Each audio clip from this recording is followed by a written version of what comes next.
మానవుడు ముఖ్యంగా 5 ధర్మాలు పాటించాలండి.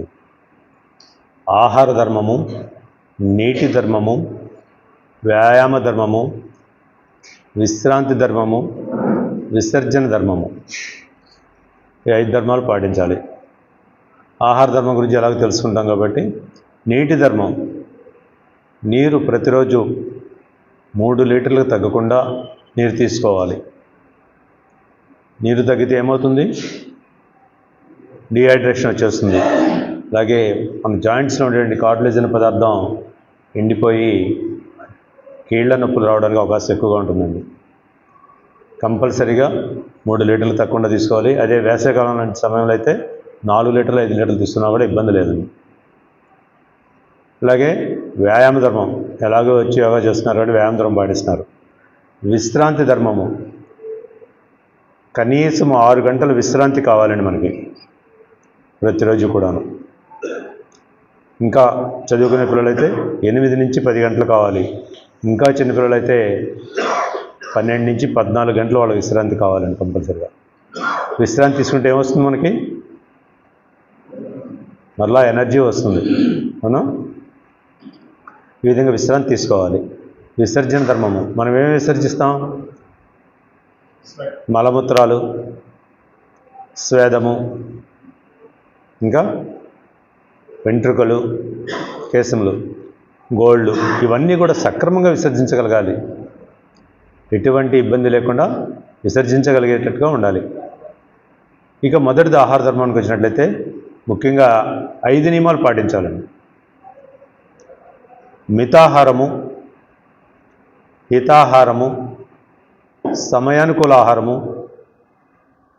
కష్టార్జిత ఆహారము, బ్రహ్మార్పణ భావ ఆహారము.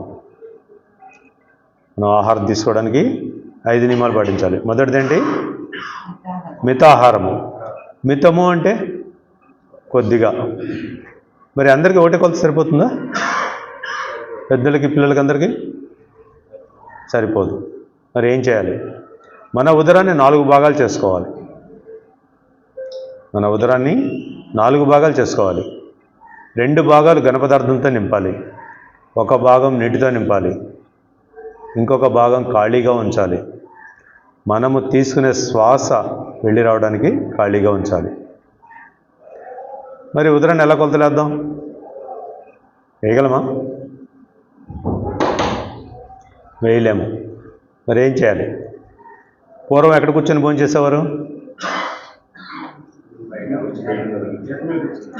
పీట మీద కూర్చొని భోజనం చేసేవారు.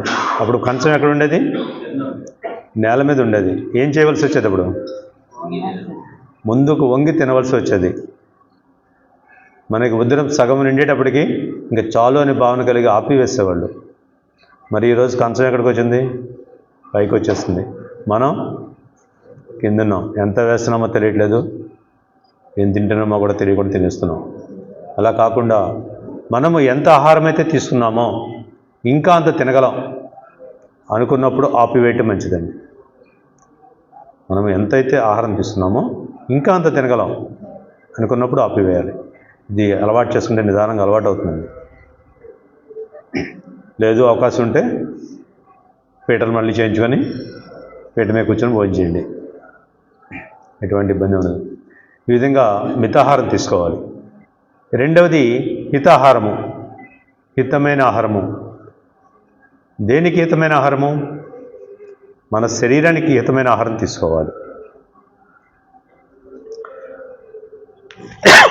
ఈ హితమైన ఆహారం తీసుకోవడంలో కూడా 3 రకాలు ఉన్నాయండి. ఆహారము 3 రకాలు. మరలా సాత్విక ఆహారము, రాజసిక ఆహారము, తామసిక ఆహారము. తామసిక ఆహారం కనుక తీసుకున్నట్లయితే సోమరితనము, బద్ధకము, పనులు వాయిదా వేయట ఇలాంటి లక్షణాలు కలిగి ఉంటారు తామసిక ఆహారం తీసుకున్నట్లయితే. తామసిక ఆహారం కిందకి నిల్వ ఉన్న పదార్థాలు, జాము ముందు వండిన పదార్థాలు, మద్యము, మాంసము, ఇవన్నీ కూడాను తామసిక ఆహారం కిందకి వస్తాయండి.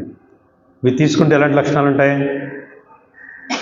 సోమరితనము, బద్ధకము, లేజినెస్, అలాగే పనులు వాయిదా వేట ఆ తర్వాత చేద్దాంలే అనే ఉద్దేశంలో ఉంటాం. అసలు దీనికి ఎందుకు నిల్వ ఉన్న పదార్థాలు అంటే ఏంటి? ముఖ్యంగా జాడీ పచ్చళ్ళు, అలాగే ప్యాకింగ్ ఫుడ్స్, మద్యము, మాంసము కూడా, ఇవన్నీ కూడా తామసిక ఆహారం కిందకు వస్తాయి. ఇక రెండవది రాజసిక ఆహారము.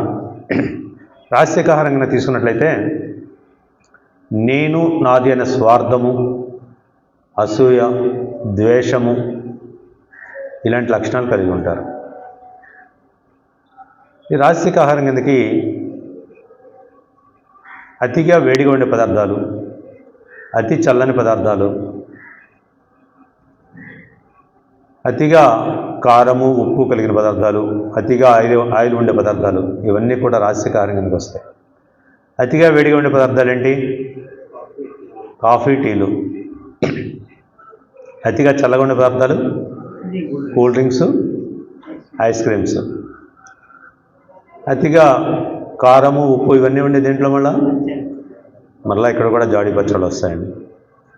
ఇవి తీసుకున్నట్లయితే నేను నాది అనే స్వార్థము, అసూయ, ద్వేషము కలిగి ఉంటారు. ఇక మొదటిది సాత్విక ఆహారము.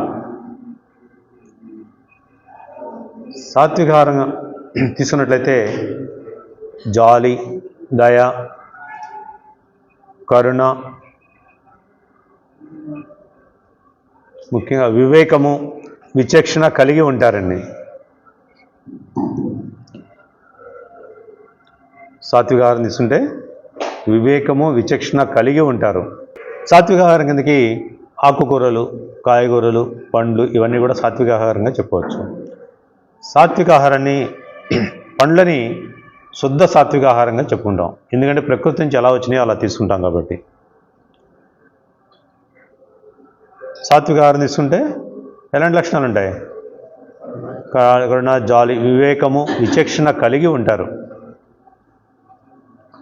మనకి పురాణాల్లో ఈ 3 ఆహార పదార్థాలకి ఉదాహరణగా చెప్పవచ్చు 3 వ్యక్తుల్ని.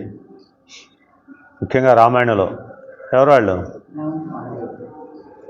రావణుడు, కుంభకర్ణుడు, విభీషణుడు. కుంభకర్ణుడి పరిస్థితి ఏంటి? ఏం తీసుకుంటాడు? మద్యము, మాంసము ఎక్కువగా తీసుకుంటూ ఉంటారు. 6 నెలలు పడుకుంటే 6 నెలలు పడుకుంటే లేవడు, లేస్తే పడుకోవడం అనేటట్టుగా ఉంటారు. మరి రావణాసురుడు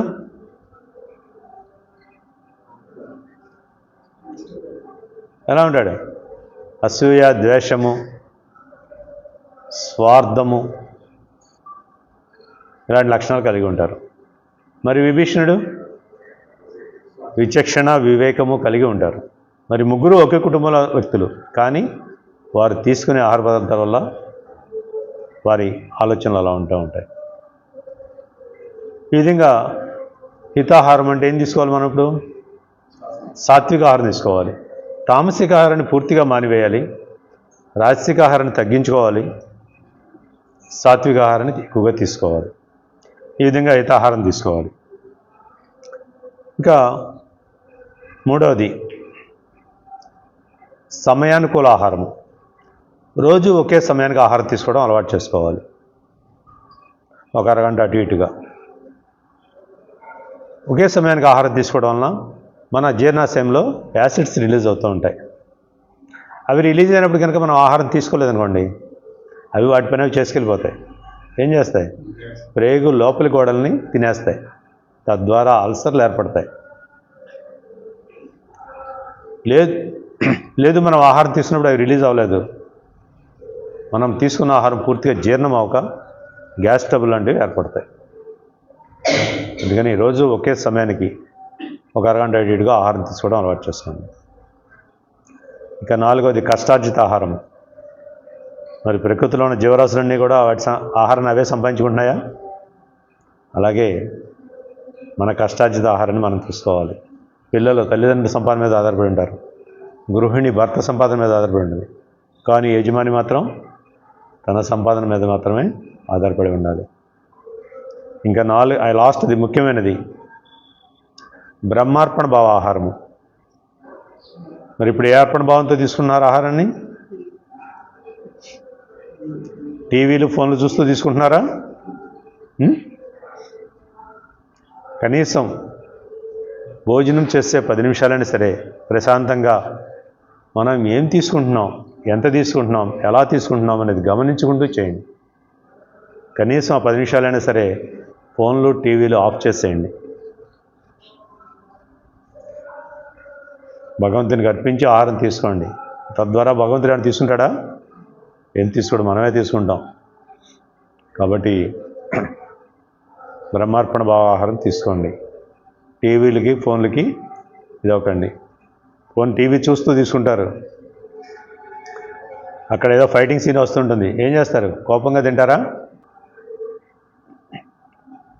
భక్తి టీవీ పెట్టుకున్నారనుకోండి, ఒక ఆయన హార్పిక్ పట్టుకొని వచ్చేస్తాడు, ఫోన్ అవి చూస్తూ తింటారా? అందుకని ఫోన్లు టీవీలు ఆఫ్ చేసేసి ఆ 10 నిమిషాలు మనం తీసుకునే ఆహారాన్ని ఆస్వాదిస్తూ ప్రశాంతంగా భోంచేయండి. ఈ విధంగా ఆహారం తీసుకోవడానికి 5 నియమాలు పాటించాలి. ఏమేంటి? మితాహారము, హితాహారము, సమయానుకూల ఆహారము, కష్టార్జిత ఆహారము, బ్రహ్మార్పణ భావ ఆహారము. ఈ 5 నియమాలు పాటిస్తున్నా కూడా మనము తీసుకునే పదార్థాల్లో 5 ఉండేట్టుగా చూసుకోవాలి. బ్యాలెన్స్డ్ డైట్ అంటారు కదా, సమతుల ఆహారము తీసుకోవాలి.